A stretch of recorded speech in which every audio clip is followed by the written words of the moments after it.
Breaking the cycle, yeah. Breaking the cycle, whoa. Change the vibe if you want to change your life on the cycle like a vibe. A pleasant good afternoon, ladies and gentlemen, and welcome to another edition of the Courtney Warner Show.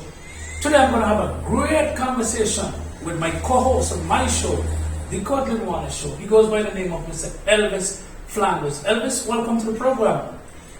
First of all, thank you for having me, Kati.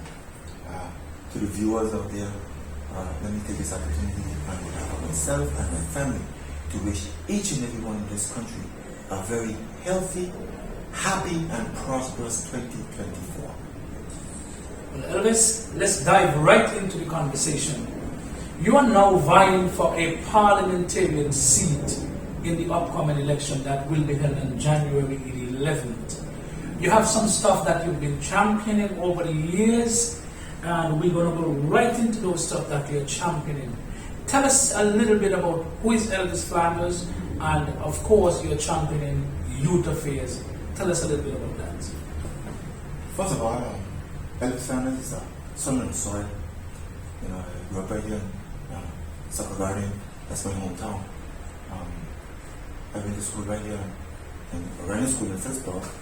I went down to MPC, and then I went away to the States for just about a year ago, because after starting my education system over there, you know, I didn't continue. You know, I got homesick. You know, which is very unfortunate, because education is one of the things I really talk about a lot. That, you know, preparing our kids for the job market entails having to gain the experience of traveling abroad and, you know, gaining the knowledge necessary to come back and, you know, help out in the community wherever possible, and you know, educating themselves in the whole.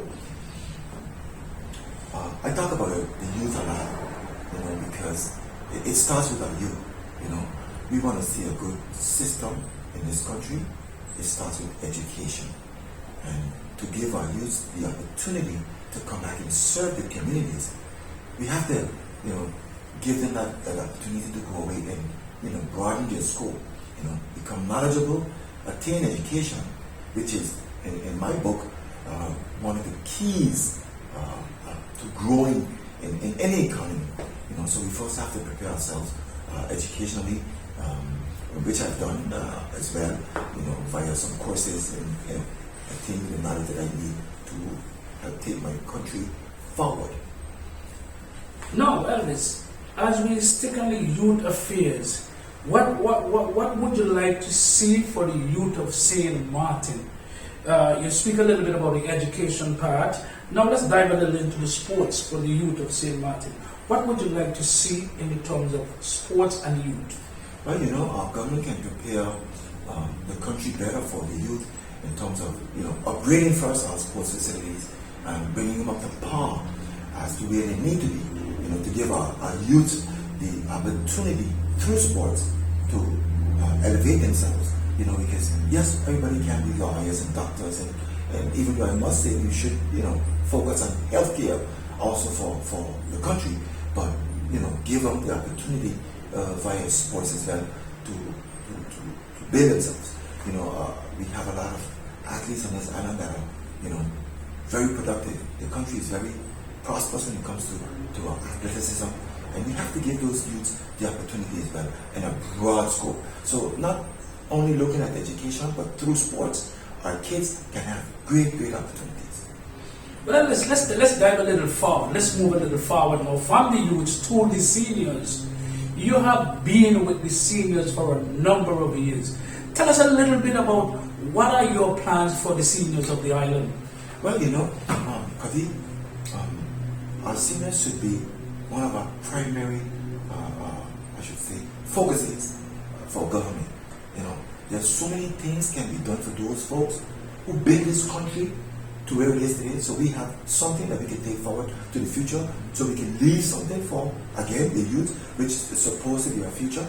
But when it comes to senior care needs to be better looked at. You know, overall, you know, this GMO medicine that we're going into, I don't know if we did enough research to say, it's the way to go, but we can look into it. There's nothing wrong with it.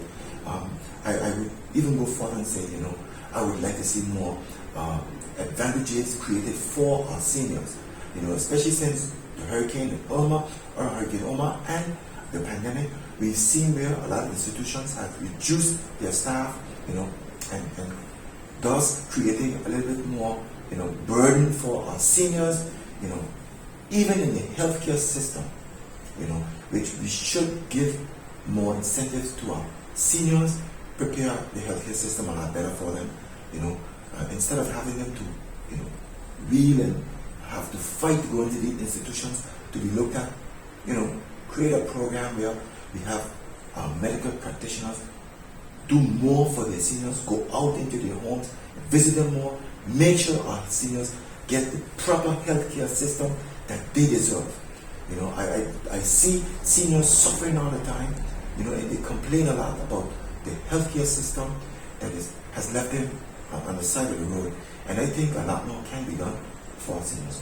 So while we're at the healthcare, while we're at the part of the healthcare, what would you like to see in the healthcare industry?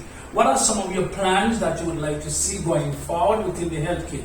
Now you have dived into the healthcare from the seniors, but in generally on the island, what is your take on the healthcare that we have in St. Martin? I'll tell you a little story. I remember years ago, I met with a party and we talked about the healthcare system. My analysis of when I showed them the display of the scale of what our hospital should be, I'm happy to see that we're getting that magnitude of institution that is needed for the area. But at the same time, we're still falling behind because you know why? How many students do we have away abroad right now studying for all of the fields in the medical area that will be needed once that institution is finished? Because yes, we're building a hospital, but who's going to man the hospital when it's finished? So it leaves me other alternative to say, our government is way behind because we're preparing an institution that should be manned by our own. Once it's completed, there's going to be a lot of different departments that are going to need a lot of staff. And we're not prepared for that. We're just barely understanding how the healthcare system should be and preparing an institution for, I have to say, for somebody else to run, because if we're not preparing our people to take up the task and run this institution company, it means that our people are going to be again left jobless in areas where there will be job opportunities that won't be for our people. So let's dive a little into that more. So you're saying we should be more stabilized. There should be a more stabilized country where you have the indigenous St. Martiners that goes away to study. They should be coming back home to take up to have the opportunity to take these jobs that are there, that are building now. So you are looking at a more stability in government and in the entire St. Martin. That's what you're trying to say? Absolutely, in the entire island, because look, there's nothing wrong in having outside influence coming in to help us build this institution, but we have to be ready to take charge after a period of time, because it means otherwise that our people will never have the opportunity to truly grow to the true potential that they deserve. And to be able to do that, we have to be able to send them abroad, have them to go to Cuba, to the areas where they can fulfill their true potential as medical practitioners in all fields, be it surgeons, doctors, I should say the gynecologists and the physicians and the neurologists. That's what I want to say, the neurologists that this country will need to take better care of the people of this country in general. At the same time, creating the opportunities that they deserve to have, that they can grow in this institution that we call healthcare. Because again, we don't want to build a healthcare institution and then we have to bring, it has to be all influenced by outside forces for the physicians and the medical practitioners that we will need to fill this institution. Nurses, doctors, neurologists, heart surgeons, brain surgeons, whatever it is. We have an opportunity to build this institution, Kati, to a magnitude that we can create medical tourism. And that's ultimately the goal, that you're able to build an institution that your people can be proud of, and at the same time be able to offer a healthcare system second to none in the region, where we have people come from all the neighboring islands for a healthcare system in this country that they can benefit from as well. All right. Let's take a dive into the current political affairs that is on the island now. There is a current issue that's going on the island, just about everybody on the island, and that's MVGEBE. What is your take on MVGEBE with the current situation? Kati, I'm happy you asked that question because, when I looked at GB from the start of this, from the onset of this chaotic situation that we're in with GB, government is supposed to be the overseers of this institution because it's government owned. So, government should be responsible for taking up the initiative and helping GB to resolve the situation. Now, we're a little more than 2 years into this GB saga, and it's very unfortunate. I think GB has, did a lot of wrong in the whole concept of this, because they should have had a backup plan, to be able to help the people, help guide the people through the process of how, for instance, payments are going to be made. Because, let's face it, GB shut down for a couple of months, which gives the people, a kind of leisure, lay back way of look, we all have to pay GB. That is a must, because you pay the visas, but we survive. And GB is one of the most important factors when it comes to energy, in terms of electricity that we have to survive. So, why couldn't at least the first quarter, after the first quarter, GB should have had a solution? They should have created a pay plan for people where they can go into GB with a backup system that they should have in place, where the people would not have fallen this far behind. So GB should suffer part of the loss. Let's take the first quarter and say, something, GB, we're gonna take that into consideration, we're gonna suffer the loss, but as of henceforth, these are the procedures that a pay plan has been in place, that so some of those people who just receive 4 and 5 bills and backup. How can you treat your people like this? If this is government owned, government should have had enough input in this where, the people could have feel ease in terms of paying this heavy electricity bill. Because, look, I'm not one, but there are many people in this country that have not, followed up with payments of GB because they look at it as, maybe this is going to be done or whatever. For whatever reason, GB is supposed to have been up and running fully by this time. It's too long, a saga that's been going on, and there seems to be no solution. And we're supposed to have competent people in GB who should have had solutions by now. So why do we have a board? Why is there a board in place? Why is there a CEO in place? These are the people that we put at the helm to take care of these things. And these things should have been resolved by now. They should have had a backup system in place, and even 2 years in, it's ridiculous.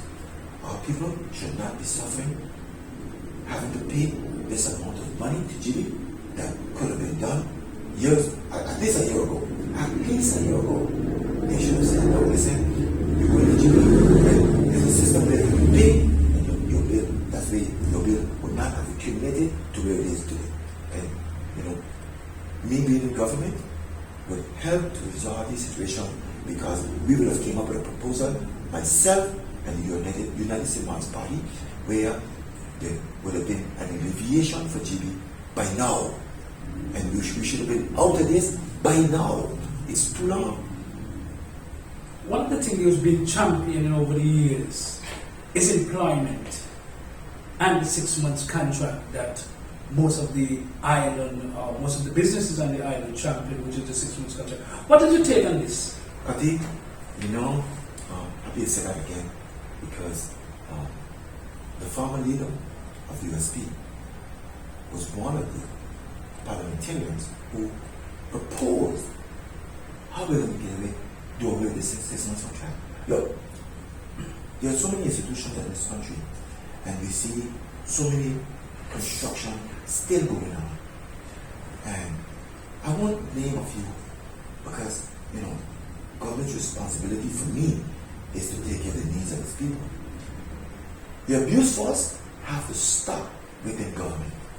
Okay? Because government's supposed to be the leaders of this country, and you're supposed to lead by example, by taking good care of your employees, thus giving you the power to reach out to the institutions that are investors that are in this country, who've invested, not for the short term, for the long term, giving all employees an opportunity to grow with the company. We talked about this recently in a meeting with my team, and we said, something, we're going to start off with 80% employment, permanent employment for all institutions in this country, starting with government. Now, in order for anybody to grow, you have to be stable. But what creates stability? Allow our people to be permanent. Because when you do that, you give the people more power to spend, and you have the opportunity now to go to the bank and acquire a loan for a long term. Not just for a vehicle. The last 4 years, there's been a party that talked about building 1,000 homes. And up to today, they haven't laid one block to start a foundation. So, but not bashing anybody, Kati. We are supposed to prepare our people in stages so that, they are ready to, they're more stable, that they can build, they can grow along with their families, provided, salaries that can meet the market today instead of this. Look, we have the lowest minimum wage in the Dutch Kingdom. And would you believe that we are the most expensive in the Dutch Kingdom? How could you balance that out? Again, it shows the irresponsibility of government over the decades to fix the things that are necessary that will take us out of this, and they haven't done that. The USP party and my leader, Pamela Gordon Carty, has proposed layers of how, in short term and long term, that our people will benefit long term solutions for this country. The country is not doing that, Kati. The problem in the country is our people are not doing that. And did you see the balance in that? We talk about $1 billion economy touristically, and we have people that are struggling, don't know how they're going to make ends meet at the end of the month, and having to work 2 and 3 jobs for that matter. Let me ask you this question. What is your thought on the current situation on the island? There is a lot of saga that's going on in the islands. Of course, we're in the melting pot, we're in the final stage of the election. What is your thought? What is your general thought? And what would you like the public to do or to know what Mr. Flanders is going to offer you? Well, as I said again, it starts with stability. And the responsibility of stability lies in the hands of our government. This party, we have a manifesto that will govern this country not the way it was, the way it's supposed to be.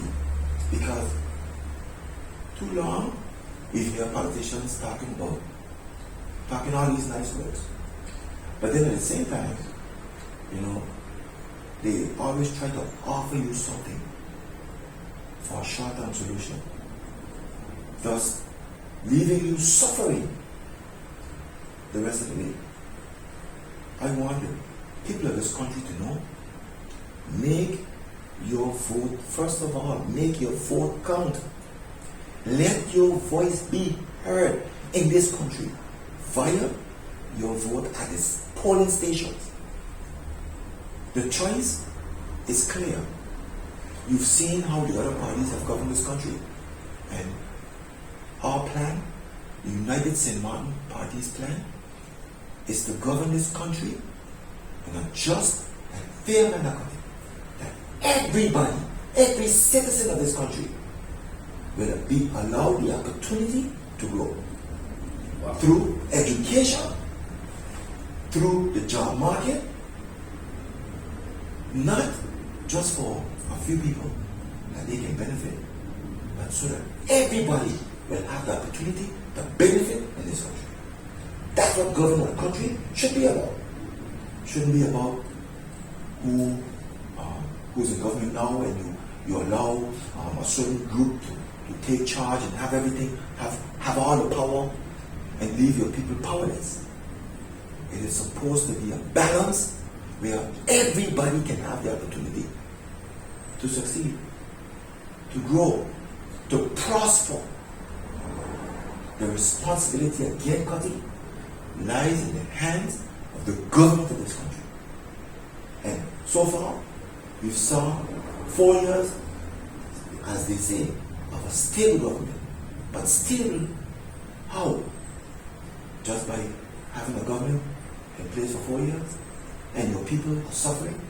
You can't see the growth of your people. Well, one of the things that the current government mentioned is that within that 4 years period, they had two stumbling blocks, which was Hurricane Irma and also the likes of COVID, which keep the government stagnant and even cashless at times. So what would you say on that behalf?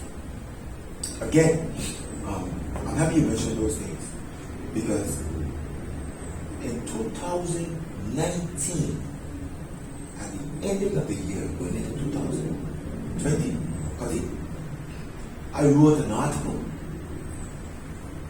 giving government some solutions as to how we should move forward. And I specifically said, this is an opportunity for government to do things the right way. So once you get out of this COVID, Hurricane Irma situation, you will be able to create enough opportunities that your people can grow. Look, if government collects the taxes owed to them by those huge companies, our people will be less burdened by those tax consultants, those tax people who go around harassing me and you. If they are collecting their fair share of taxes from those people, the taxes that have to be collected from us will not hurt so much. But when you allow those huge institutions to get away scot-free, you have no choice but to burden and harass your people who can't go anywhere. I guess they forget that those institutions can't go anywhere either, because guess what? Those hoteliers, those hotels and institutions that have been built here for a long-term investment, they aren't going anywhere, Kati. They aren't going anywhere. So it leaves me to only say that government is really, they're not working. All right, Elvis, ladies and gentlemen, what would be your last word to the general public of St. Martin? Could you tell the general public your last words? Well, I will start off by saying this. I know there's a lot of people that are on this side here, and they're very frustrated they don't want to vote for various reasons, especially because they are fed up with the way the government has been functioning, not over the past 4 years. Let's go back to 10-10-10. Since the inception of 10-10-10. Yes, we're a young country.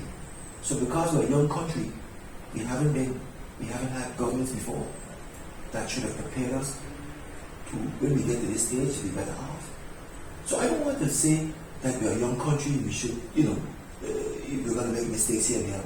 Those mistakes should have been made before, but today we will be benefited better.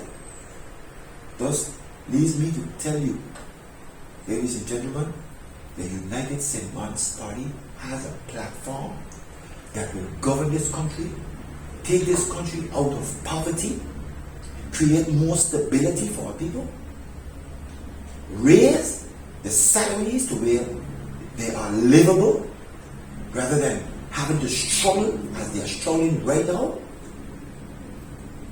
I'll take a little secret, a little further, which will open up people's eyes more. Night workers should earn more. It's there. Who's there now is turning a blind eye so that they won't raise the salaries of those casino workers that deserve to be paid better. The hours used to be less. Now they are more hours, less pay, when it should be the other way around. The United St. Martin's Party will resolve all of these issues that this country is facing today because of the hands of governments who've been forced to turn their eyes the other way because of a little benefit that they receive in their pockets to hurt their people. The abuse have to first stop from the government side, and then we can look out to others and say, look, the abuse stops today. Give my person, Elvis Flanders, the number 4 candidate on United St. Martin's Party slate, along with my team, my leader, Pamela Gordon-Carty. We will govern this country the way it should be governed and create equal opportunity for the whole island, not just for some, but for all. Thank you very much. Elvis, it's been a pleasure having you on the program. Thank you. Ladies and gentlemen, on election day, upcoming, January the 11th, please go out and vote. Vote for the Blue Party, the United St. Martin's Party. Look for candidate number 4 and color and red dot in that circle, giving us your confidence to represent you in Parliament. Breaking the cycle, yeah. Breaking the cycle, oh. Change the vibe if you want to change your life. On the cycle like a bike. Everybody hands up in the air. Now let's declare USP, USP. Everybody gearing up for the change we loading up. USP, USP. Everybody hands up in the air. Now let's declare breaking the cycle is a thing that we need to do. That's how I feel. How about you? Time to put things back together, stick it down like it's glue. We need some changes, some rearranging. Need us more employment in that. Action speak louder than words. We hold our citizens there, vote for us, have no fear. Everybody hands up in the air, now let's be clear. USP, USP. Everybody gearing up for the change we loading up. USP, USP. Everybody hands up in the air. Breaking the cycle, yeah. Breaking the cycle, oh. Change the vibe if you want to change your life. On the cycle like a bike. Everybody hands up in the air. Now let's declare for the economy, agriculture.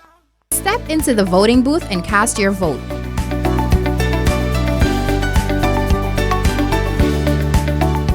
When you are done, place the ballot in the bin.